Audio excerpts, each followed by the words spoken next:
अतीक अहमद का बेटा सुपुर्दे खाक। पिता की करनी बेटे को भोगनी पड़ी और अब ईडी खोल रहा है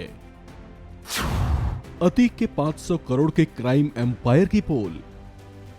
अतीक अहमद की करनी की सजा इसके बेटे को अपनी जान देकर चुकानी पड़ गई।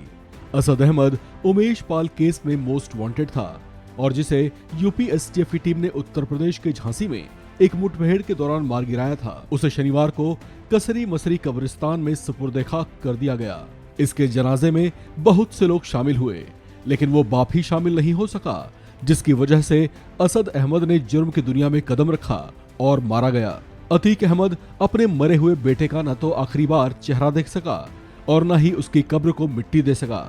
जेल की सलाखों में उसकी सिसकियां दबी रह गईं। कहते हैं ना, सबको अपने कर्मों का फल भोगना ही पड़ता है, लेकिन उसकी परेशानी अभी कम नहीं हुई है, क्योंकि ईडी इसकी काली संपत्तियों और उससे जुड़े दस्तावेजों को खंगालने में जुटी हुई है। अतीक अहमद और उसके करीबियों पर ईडी और पुलिस की कार्रवाई जारी है। लखनऊ से नोएडा समेत पूरे उत्तर भारत में ईडी को अतीक अहमद की 100 से ज्यादा बेनामी संपत्तियों के बारे में पता चला है। ईडी ने अतीक और उसके करीबियों की इन बेनामी संपत्तियों को जब्त कर लिया है। तो वहीं अवैध रूप से अर्जित की गई अकूत दौलत को खपाने के लिए फर्जी कंपनियों के सहारे विदेश से भी लेन देन करता रहा है। इन फर्जी कंपनियों की जमीन खोजने में भी जांच एजेंसियों को खासी मुशक्कत का सामना करना पड़ा। मीडिया रिपोर्ट्स के मुताबिक प्रवर्तन निदेशालय ने 2 दिन पहले अतीक अहमद के करीबियों पर छापेमारी की थी। इस छापेमारी में 50 शेल कंपनियों के बारे में पता चला था। इन फर्जी कंपनियों के सहारे 500 करोड़ रुपए का लेन देन पकड़ा गया था। इन फर्जी शेल कंपनियों में से 8 का पता गौतम बुद्ध नगर का है।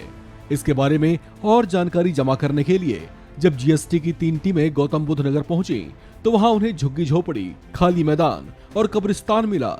ये बात अपने आप में चौंकाने वाली रही।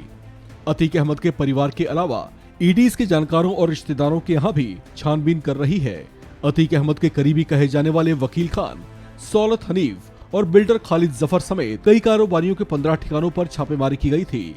इस दौरान ईडी ने लगभग 84.5 लाख रुपए कैश, 60 लाख कीमत के गोल्ड बार्स, 2 करोड़ 85 लाख रुपए कीमत की गोल्ड और डायमंड ज्वेलरी के साथ साथ 30 मोबाइल फोन भी जब्त किए थे। ईडी ने अतीक के अकाउंटेंट सीताराम शुक्ला, खालिद जफर, रिश्तेदार आसिफ जाफरी, सीए सौलत हनीफ वकील और बिजनेसमैन संजीव अग्रवाल, दीपक भार्गव के अलावा शाइस्ता परवीन के ठिकानों पर छापेमारी की थी। यहां से ईडी ने अतीक अहमद की कई संपत्तियों से जुड़े दस्तावेज को जब्त किया था। इतना ही नहीं, ईडी को अतीक के नाम दर्ज लखनऊ में बने 47 लाख रुपए कीमत के 5,900 वर्ग फीट के मकान के कागजात भी मिले हैं, जिन्हें जब्त किया गया है।